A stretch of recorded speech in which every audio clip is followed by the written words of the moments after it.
Alors que 18 antennes des ACDIC sont occupées par des chômeurs, gouvernement et syndicats posent la question: qui agit en sous-main et quelle est l'ampleur réelle du mouvement? Tempête sur la France, des vents encore proches de 100 km/h aujourd'hui, mais le mauvais temps se déplace vers l'est, les îles bretonnes de nouveau reliées au continent. Voitures brûlées, violence, comment reprendre en main les plus jeunes délinquants emprisonnés? C'est le travail des unités d'éducation renforcées. Reportage dans ce journal. Il y a 11 ans disparaissait le chanteur Daniel Balavoine. Sa fondation pour l'Afrique veut éviter toute corruption. L'argent n'est donc distribué que pour des projets limités et bien concrets. Enquête dans ce journal. Titanic, la plus grande catastrophe de l'histoire maritime, portée à l'écran, la plus grosse production de l'histoire du cinéma américain. L'occasion également d'entendre le témoignage du dernier survivant français. À ne pas manquer.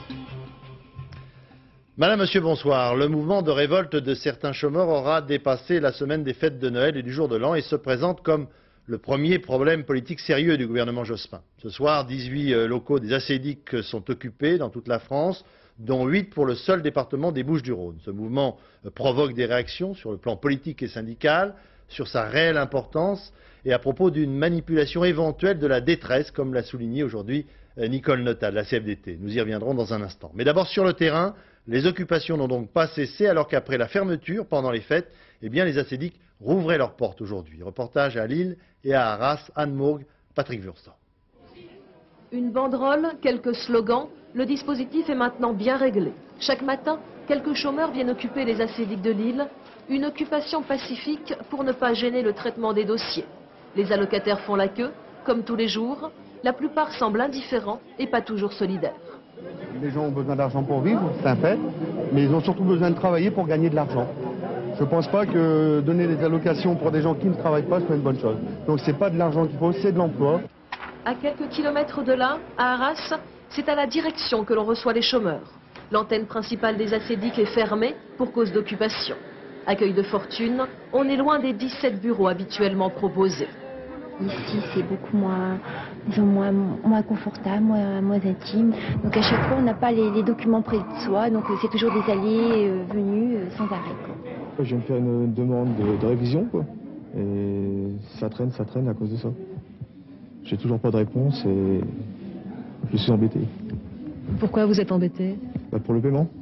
Là, vous voyez, on a ramené tout par pile, par carton, pour pouvoir essayer de continuer à travailler, à classer et à suivre nos dossiers. Donc on est un petit peu dans des conditions exceptionnelles. 1000 chômeurs en attente d'inscription, 80 000 autres à indemniser. Impossible de tout traiter, le personnel est débordé. Ici, on craint les retards de paiement. Nous sommes en pleine période de paiement mensuel. Il y a 65 000 paiements qui doivent se mettre en route. Donc le fait de ne pas disposer de l'outil de travail qui est le nôtre nous préoccupe énormément. La situation pourrait s'aggraver. En fin d'après-midi, les chômeurs qui occupent les ACDIC ont manifesté une nouvelle fois dans les rues d'Arras. Ils étaient environ 200, bien décidés à poursuivre leur action. Puis une évacuation aujourd'hui, les locaux ACDIC de Limoux, dans l'Aude. Les CRS sont intervenus pour évacuer une vingtaine de personnes qui se trouvaient dans les locaux, sans violence véritable. Quelques petits mots donc à l'arrivée des CRS.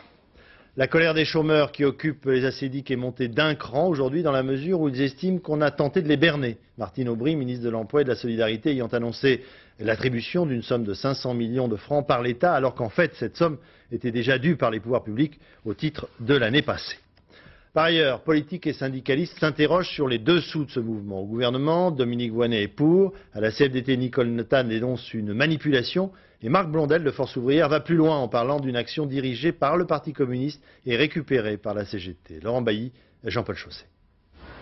À l'antenne ACDIC d'Asnières, la vie continue, bien qu'une trentaine de chômeurs occupent les locaux depuis ce matin. Bon, mais l'urgence, c'est maintenant, c'est cet hiver. Assemblée générale et pétitions diverses, ici les occupants appartiennent à plusieurs comités de chômeurs. Des organisations dont Nicole Notat conteste la légitimité. Surtout, affirme-t-elle, j'ai le sentiment qu'il y a de la manipulation de la détresse derrière tout ça. Du coup, soutien inattendu de Marc Blondel. Comme elle, il reproche au gouvernement de traiter directement avec les associations en écartant FO et la CFDT. Il accuse aussi la CGT de noyauter avec le PC les comités de chômeurs. La CGT qui chercherait ainsi à s'imposer comme la centrale syndicale des chômeurs. Elle n'a pas réussi très exactement ce qu'elle voulait. Alors, par le canal du parti, elle a mis en place les autres structures et maintenant elle les récupère dans la bagarre. La CGT s'honore d'être à l'initiative du mouvement revendicatif des chômeurs. Parce que ce qui compte, c'est l'urgence de leurs revendications, celle que portent les chômeurs et que soutient l'ensemble de l'opinion publique. Eh bien oui, nous pensons que nous jouons notre rôle de syndicat. Sur le terrain, les associations récusent toute récupération. La CGT est présente avec nous, parmi nous.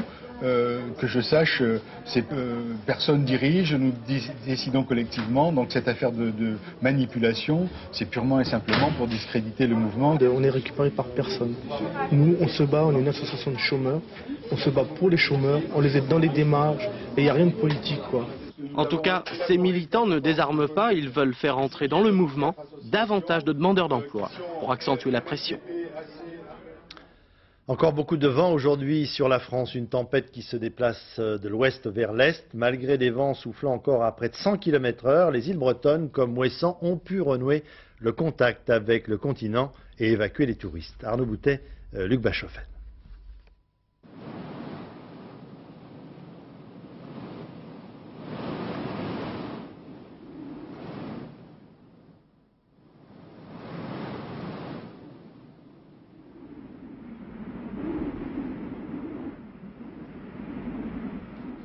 On revient dans un instant avec le commentaire de ce reportage sur la Bretagne, mais il y a également du mauvais temps donc qui part vers l'est et la tempête se déplace donc d'ouest en est et ne touche pas seulement la France. L'Allemagne, la Belgique et l'Angleterre sont également concernés. Olivier Galzi. Personne ne se plaint. La mairie bichonne ses visiteurs et tamponne à tour de bras des certificats d'indisponibilité. Des papiers très officiels pour justifier aux employeurs cette absence prolongée.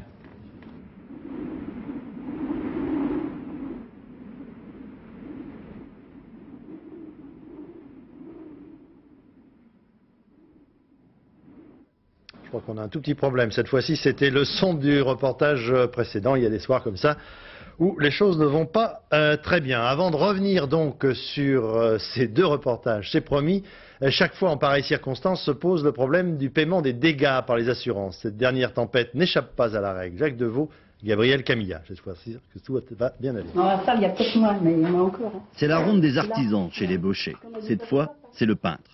Vendredi, la tempête a emporté une partie du toit. Et l'heure est désormais au bilan. Il y a quand même en haut le parquet mouillé. Hein. Ici, l'agent d'assurance s'est spontanément déplacé. Mais avec les assurances, la méfiance est toujours de mise. Bah, vous savez, avec tous les dommages qu'on a, on est vraiment inquiet quand même. Il faut pouvoir donner le reste qu'on va avoir à donner, parce que bon, ils vont peut-être pas nous rembourser de tout quand même. Hein. Je sais pas. Côté assureur, on n'a pas chômé. La journée a été placée sous le signe des déclarations de sinistres. Une centaine de déclarations uniquement pour l'habitation, plus des déclarations qui sont faites par courrier, par téléphone. La toiture qui s'envole et l'eau qui s'infiltre à travers, ça c'est de la tempête. Il faut déclarer dans les 5 jours et l'assureur envoie un expert pour chiffrer les dommages. Par contre, si la rivière a débordé, s'il y a des coulées de boue, là ce sont des inondations qui relèvent des catastrophes naturelles et pour être indemnisé, il faut qu'il y ait un arrêté interministériel qui paraisse au journal officiel. S'il n'y a pas eu d'inondation, la mairie de Redon a malgré tout décidé de monter un dossier de classement en catastrophe naturelle. Cela peut toujours être utile, dit-on en mairie.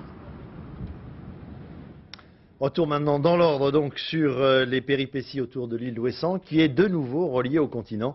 C'était à partir de cet après-midi. Arnaud Boutet, Luc Bachofen.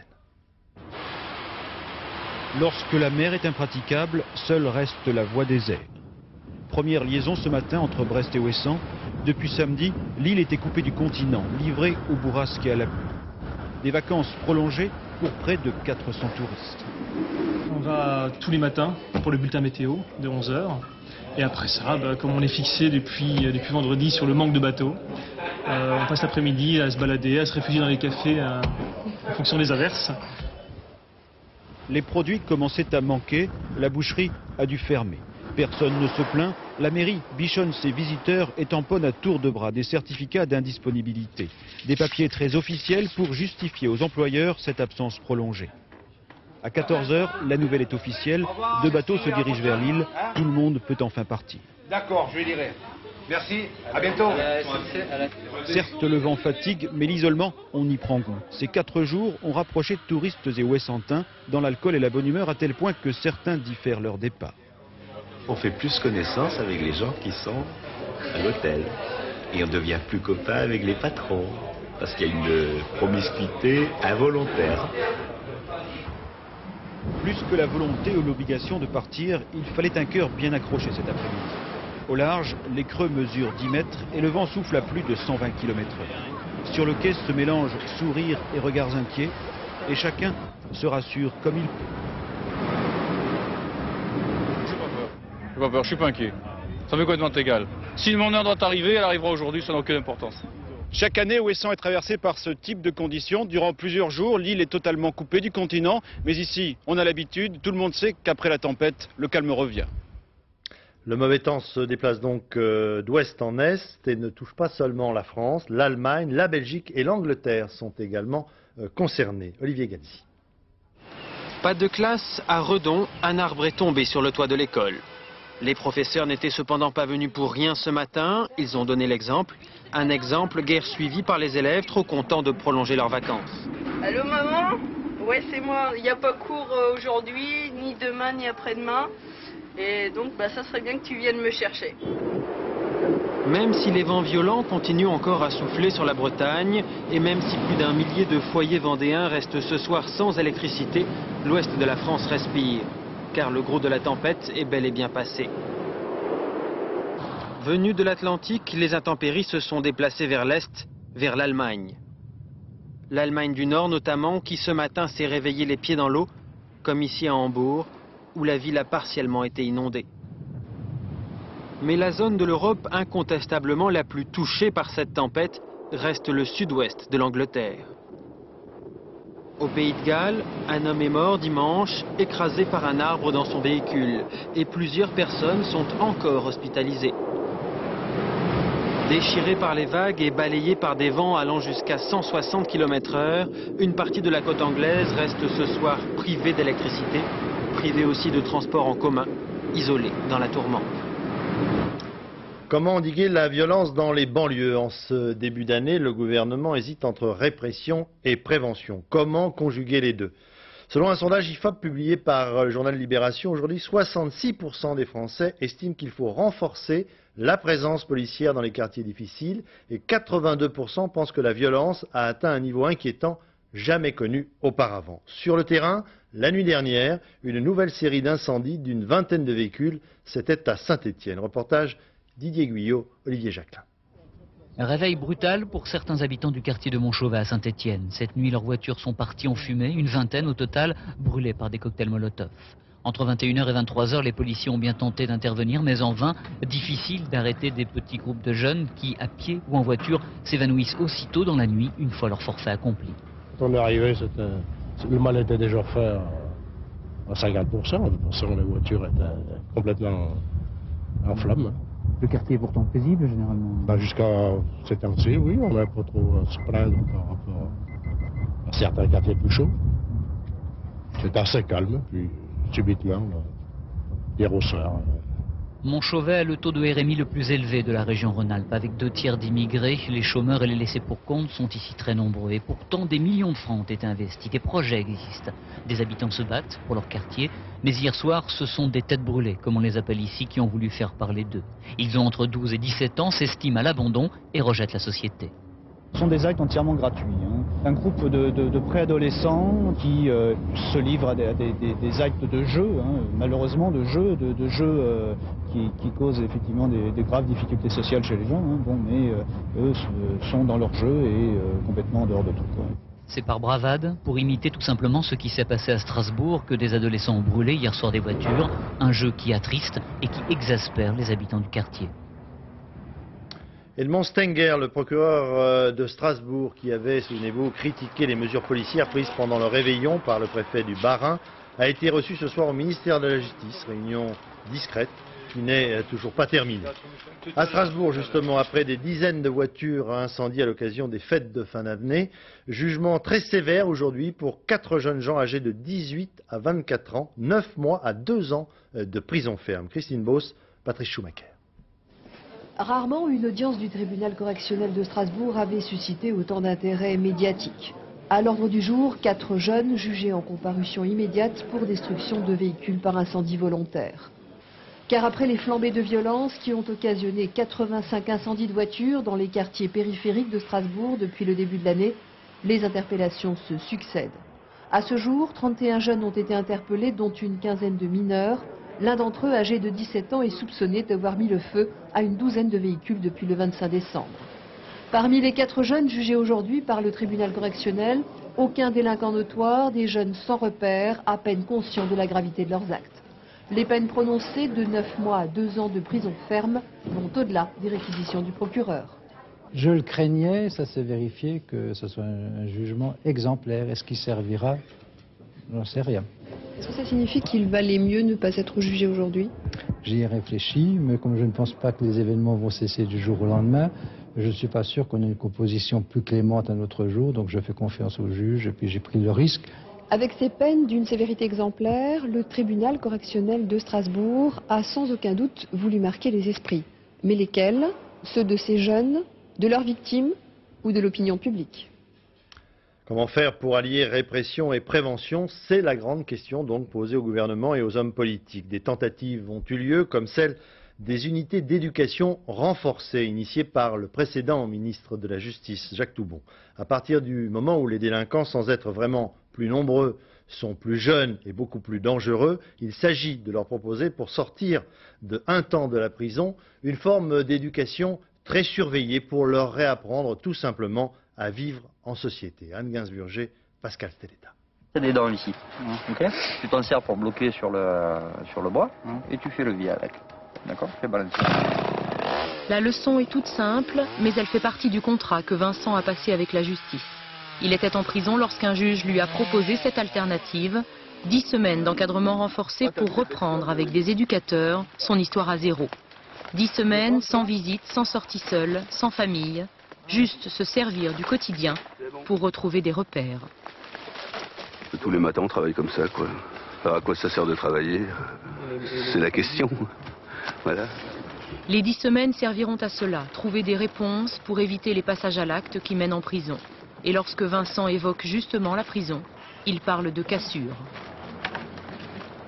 Je suis peut-être resté trop longtemps, mais il fallait que j'y aille, quoi, pour me remettre dans le droit chemin. Il fallait que tu y ailles. Ouais. C'était beau ça. Ouais. Non, parce que j'avais pas compris avant. C'est comme un savoir-faire qu'on veut plus faire, qu'on veut plus l'utiliser parce que ça fait du mal. Ça fait du mal à qui? Bah à tout le monde, à tous les proches, aux victimes, à tout, même à soi-même. La prison est dans chacune de leurs histoires, parce qu'ils y sont allés ou parce qu'un seul nouveau dérapage suffirait à les y conduire. Ils ont entre 13 et 17 ans et sont multirécidivistes. Vol, violence, agression, c'est sur ce passé-là qu'ils vont devoir s'attarder et travailler, en retrouvant des gestes ordinaires et les mots pour le dire, et surtout en apprenant la loi. Mais finalement, c'est pas l'activité qui est très importante, c'est plutôt le fait que pendant ces 10 semaines, ils vont être en contact avec un adulte, et avec un adulte qui les considère. Moi, par contre, là, j'ai la prétention de dire, pour la première fois, qui les considère comme quelqu'un de responsable. On leur apprend aussi qu'on est dans une société, on ne peut pas tout accepter. Il y a des règles, il faut les respecter, quoi. Après ce groupe, après Vincent, il y en aura d'autres, mineurs incarcérés à qui la justice proposera ce placement de 10 semaines. Ce jour-là, à la prison de Brest, quelques minutes de parloir, l'éducateur présente à nouveau le contrat. Le jeune est libre d'accepter ou de refuser. Il m'a dit clairement, à la première connerie, devant le juge, quoi. C'est comme un test, quoi, pour voir si je risque encore de gêner à la société, quoi. J'ai envie que ça se passe bien, mais je doute, quoi. C'est quoi qui te fait douter? Surtout ce qu'il m'a dit, quoi. Faire du débroussaillage, du travail, quoi, tout ça. J'ai dit oui parce que j'ai envie de sortir, mais en fait dans ma tête je pense que je sais pas trop si j'y arriverai, quoi. Tous y doutent. Parce que combien de fois ils se sont dit, d'ailleurs il me le disait bien, combien de fois il a promis de jamais recommencer à faire des bêtises, tout ça, puis bon ben ça fait. Mais peut-être là il va avoir des adultes aussi en face de lui qui vont lui dire stop à chaque fois, quoi. Parce qu'il faut rappeler les interdits, mais aussi parce qu'il faut souvent materner, la justice lui donnera à lui aussi sa chance. À charge pour les éducateurs de faire de l'encadrement renforcé un nouveau départ, à charge pour le jeune de choisir. À Bordeaux, reprise du procès de Maurice Papon, l'accusé après 2 semaines de repos est apparu en bien meilleure forme physique. Reportage Dominique Verdeillan, Dominique Merlin. Étrange raccourci de l'histoire. Maurice Papon arrive à 13 h à la gare de Bordeaux. Le 28 août 42, 444 juifs, dont 88 enfants, en étaient partis pour Auschwitz. C'est le 2e convoi dont doit répondre aujourd'hui l'accusé. Maurice Papon, revigoré après 12 jours de suspension d'audience. Vous suivez? Oui, suivez-moi, oui. C'est très à l'aise, main dans les poches, qu'il répond aux questions d'Henri Desclaux, le procureur général. Maurice Papon est très en verve. Il parle de l'hypocrisie propre à la race germanique. Admet qu'il a peut-être commis un crime de naïveté vis-à-vis des Allemands. Et puis Maurice Papon retourne la situation. Il interroge à son tour le procureur général. Je voudrais bien comprendre ce qu'on me reproche, d'être intervenu ou de ne pas être intervenu pour sauver des juifs. Le magistrat, embarrassé, répond, ce qui vous est reproché, c'est de ne pas avoir fait plus. On est en train de constater, pour ce convoi comme pour le précédent, que Maurice Papon n'a fait arrêter personne. Et le procès se déplace. On lui dit maintenant, c'est-à-dire depuis quelques jours, ah vous n'en avez pas sauvé autant. Nous comprenons difficilement pourquoi le parquet général s'obstine à faire dire à M. Papon qu'est-ce qu'il aurait pu faire de plus pour sauver des gens, puisque nous pensons, nous, exactement le contraire. Qu'il a tout fait pour, au contraire, obéir aux ordres des nazis à ce moment-là. Ce n'est pas un jeu, moi je joue mon destin, je joue ici ma fin de vie, assénera Maurice Papon. Durant plus de 4 heures, l'accusé a ferraillé avec le procureur général, montant plusieurs fois au combat. Si les Allemands vous écoutaient aujourd'hui, ils vous fusilleraient, lancera-t-il même au magistrat qui en est resté bouche bée. Opération pièce jaune, les petites pièces de monnaie collectées par l'association dirigée par Mme Bernadette Chirac et parrainée par le judoka David Douillet. L'année dernière, la collecte de 26 millions de francs avait permis de financer 300 projets destinés à améliorer la vie quotidienne des enfants hospitalisés, et principalement permettre aux familles de demeurer auprès des petits malades pendant la durée d'hospitalisation. Reportage Jean-Bernard Schmitt et Christian Leroux.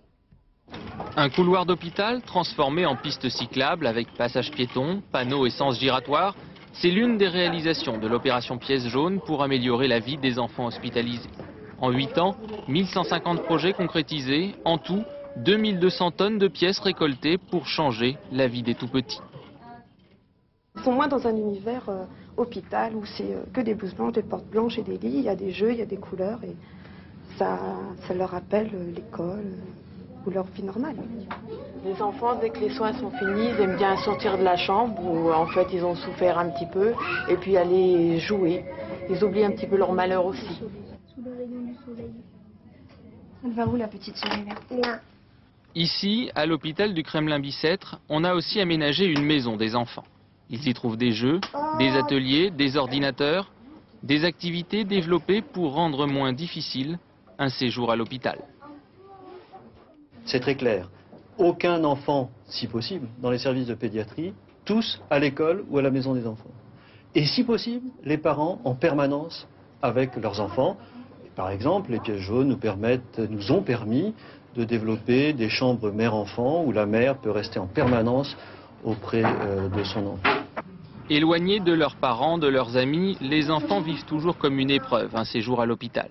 Pour que leur vie ressemble le plus possible à celle de la maison, les hôpitaux de France comptent sur les 2 600 000 tirelires installés partout en France pour collecter les pièces jaunes. 11 ans après la mort du chanteur Daniel Balavoine, mort sur la piste du Paris-Dakar et qui s'était pris de passion pour l'Afrique, son association, dirigée aujourd'hui par sa sœur, continue d'aider au quotidien les Africains. Non pas une aide au niveau national avec des risques de corruption, mais des projets limités, bien concrets, au niveau du terrain, comme vous allez le voir dans notre enquête. Il s'agit de l'arrivée d'une simple motopompe destinée à alimenter en eau plusieurs villages du Mali. Reportage Olivier Lenouza, Christian Autain.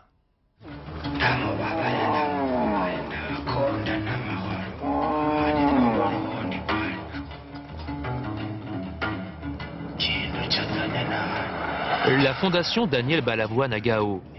Visite de Claire, l'une des sœurs du chanteur disparu.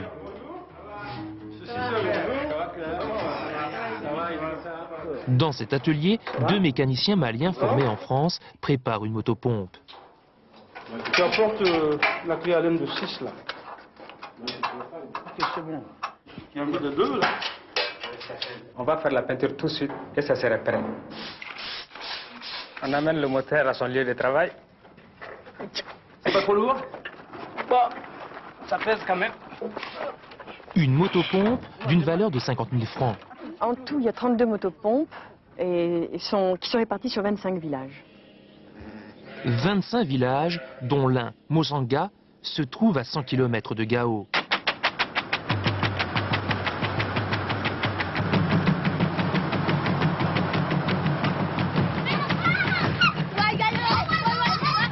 Mozanga, 2800 habitants, un groupe de hameaux posés au bord du fleuve Niger. Le Niger, source de vie au Mali.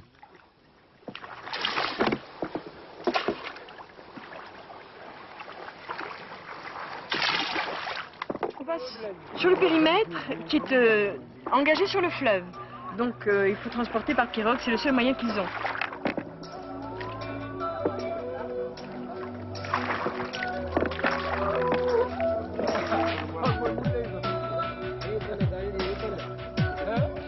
Le périmètre de travail du village. 122 personnes s'activent sur une surface de 20 hectares. Avec la motopompe, on est parvenu vraiment à mieux rentabiliser ces terres-là. C'est-à-dire? C'est-à-dire que pendant la période hivernale, la pluviométrie est très déficitaire ici. C'est de 200 à 300 mm par an. Et avec la motopompe, donc on pompe le complément pour permettre au riz de bien germer. Et avec la crue, ça continue. Mozanga, où a été livrée la première motopompe offerte par la Fondation Balavoine en 1987. Aujourd'hui, cette motopompe doit être remplacée.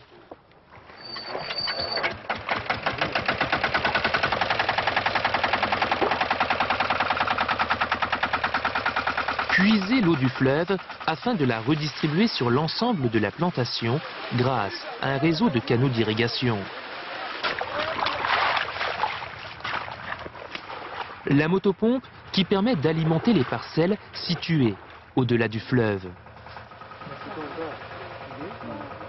Nous allons faire 2 campagnes dans l'année. Une première campagne prévue pour fin juin, une seconde campagne prévue pour fin décembre. La mise en valeur des terres. Un rendement annuel multiplié par 10. Grâce à la motopompe, les habitants du village récoltent tous les 6 mois 4 tonnes de riz à l'hectare. Du riz décortiqué par une machine offerte par la Fondation Balavoine. Daniel Balavoine qui a toujours cru en son projet.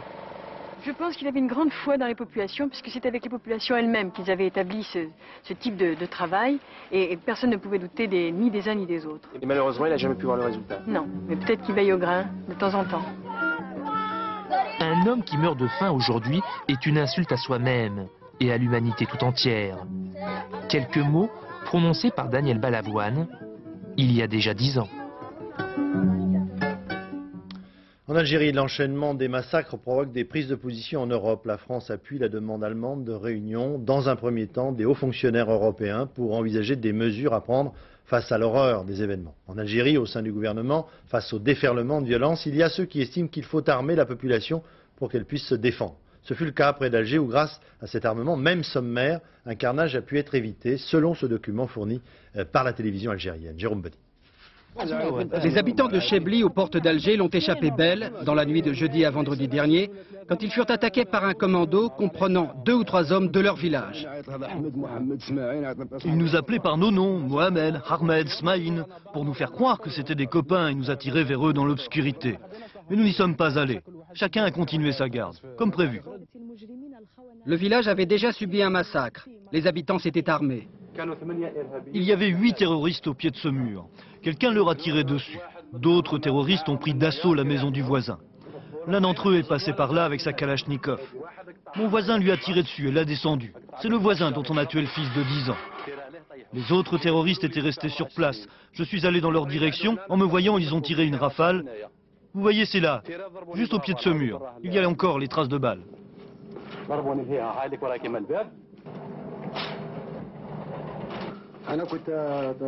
J'ai emmené ma mère, ma petite sœur et un autre enfant. Je les ai fait passer par la terrasse puis par ce toit de tuiles.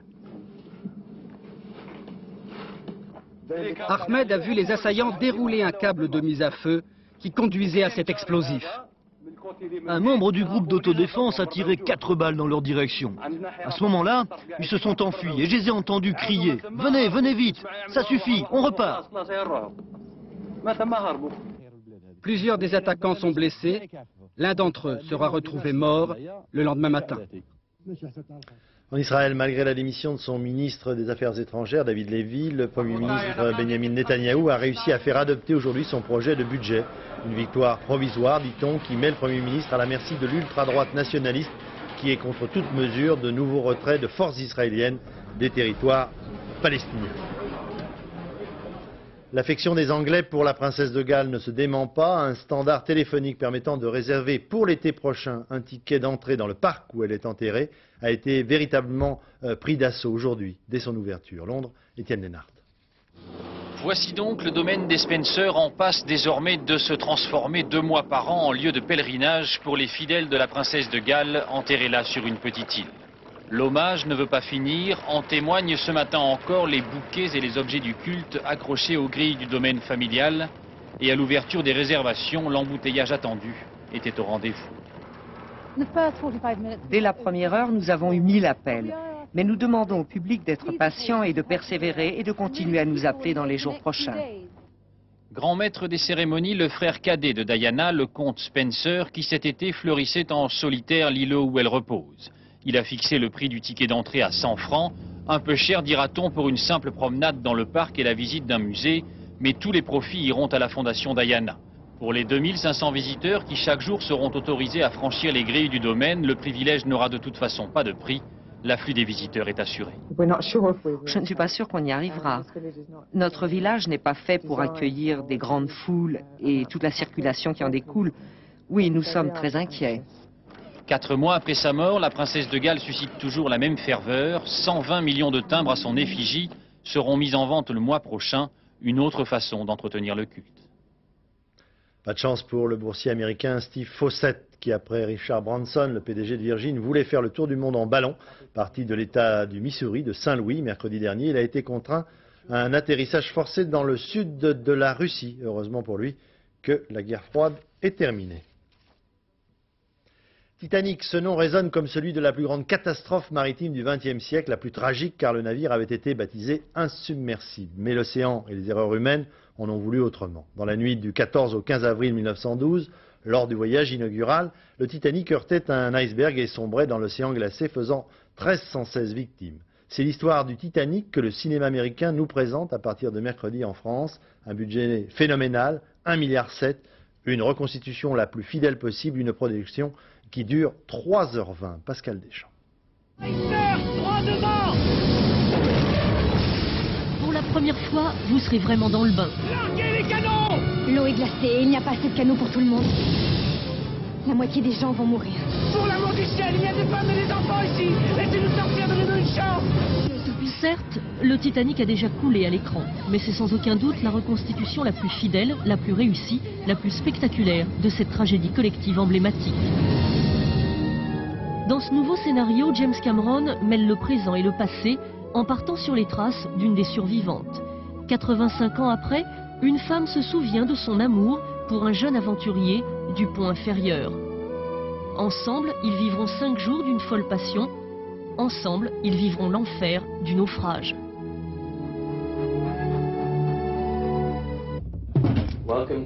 Tout a commencé le 30 mai 1996 sur la côte de Basse-Californie. Ce jour-là, James Cameron donne le coup d'envoi du tournage le plus cher de l'histoire. Pour vous, il a reconstruit le Titanic, une copie conforme de 269 mètres de long, fidèle dans ses moindres détails. Un véritable jouet grandeur nature, et pour vous, il l'a fait couler.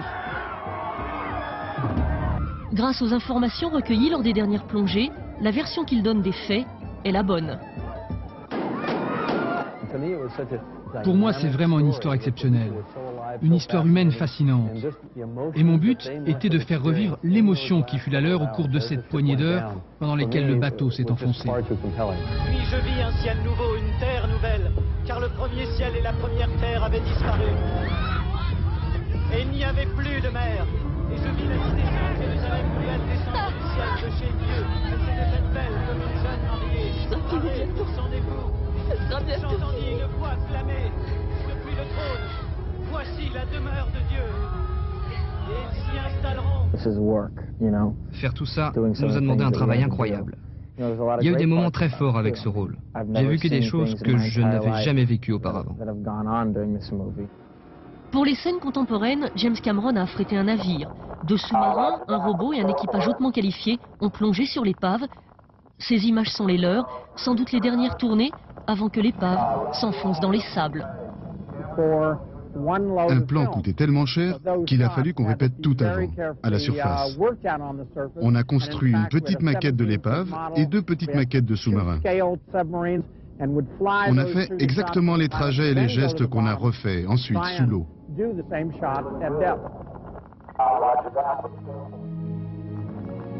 Titanic est un formidable spectacle dont on sort sonné. Valait-il de dépenser plus d'1 milliard de francs? Quelle que soit la réponse à cette question, une chose est sûre, c'est sans doute la dernière fois que l'on voit un tel film. Titanesque dans ses ambitions mêmes, il est le symbole d'une industrie du cinéma pour laquelle le rêve ne saurait avoir de prix. Fiction, réalité, le Titanic, orgueil de la flotte commerciale anglaise, n'aura donc jamais achevé son voyage inaugural entre Southampton et New York. Si la catastrophe a fait 1316 morts, il y eut tout de même 706 rescapés, parmi lesquels un Français qui est toujours en vie, Stéphane Aumont, Rémi Poissonnier. On l'avait surnommé le paquebot du siècle. Il était le plus grand, le plus rapide, le plus luxueux. 269 mètres de long, une ville flottante réputée insubmersible. L'océan maîtrisé par la technologie des hommes. Pour sa toute première croisière, le Titanic quitte Southampton en Angleterre pour New York. 900 membres d'équipage à bord et 1500 passagers. Parmi eux, Michel Navratil. Il avait 4 ans en 1912, il accompagnait son père parti refaire sa vie en Amérique. Et il se souvient des 3 premiers jours de traversée, idylliques. Oui, c'est la seule qui... Ce que je sais, c'est que je jouais sur le port. J'ai le souvenir aussi d'un repas magnifique, n'est-ce pas, avec dans la salle à manger de seconde classe, qui avait une vitre qui donnait sur la mer. 22 nœuds de moyenne, le Titanic est parti pour battre un record. Mais à 23h40, le 14 avril, par une belle nuit étoilée, il entre en collision avec un iceberg. C'est la panique, il n'y a pas assez de chaloupes pour tous les passagers. L'eau de l'Atlantique Nord est glacée. L'évacuation se fait dans le plus grand désordre, sauf qui peut, dans les cabines. Mon père est rentré, m'a habillé chaudement, n'est-ce pas? On a habillé chaudement aussi mon frère. On a été jusqu'au bateau. Pourquoi votre père n'est pas monté avec vous dans la chaloupe? Ah ben parce que c'était pas permis. Les hommes ne devaient pas monter, sauf si c'était des matelots, des rameurs, n'est-ce pas? Les femmes et les enfants d'abord, mais surtout les premières classes, prioritaires. Les passagers sans fortune, eux, sont bloqués par des grilles dans les ponts inférieurs. Les 9/10 périront noyés. On sait aujourd'hui que la collision a provoqué 6 déchirures dans la coque du Titanic. Sous le poids de l'eau, le navire bascule vers l'avant et sa structure se brise en 2. Chef-d'œuvre de vanité humaine, le Titanic a sombré en seulement 2 heures. 1316 morts, la plus grande tragédie de l'histoire maritime. Est-ce que le film, vous allez aller le voir?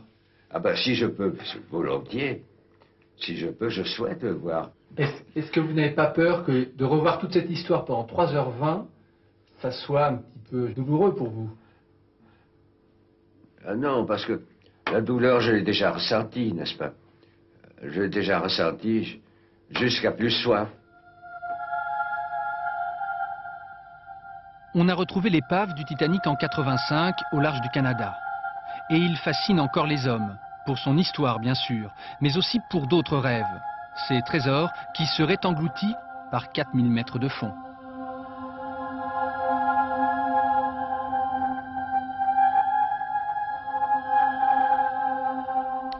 partir de mercredi, donc sur les écrans. Avant de nous quitter, le rappel des principaux titres de l'actualité de ce lundi. 18 antennes des acédiques sont toujours occupées par des chômeurs. Nouvelles occupations à Paris et en région parisienne.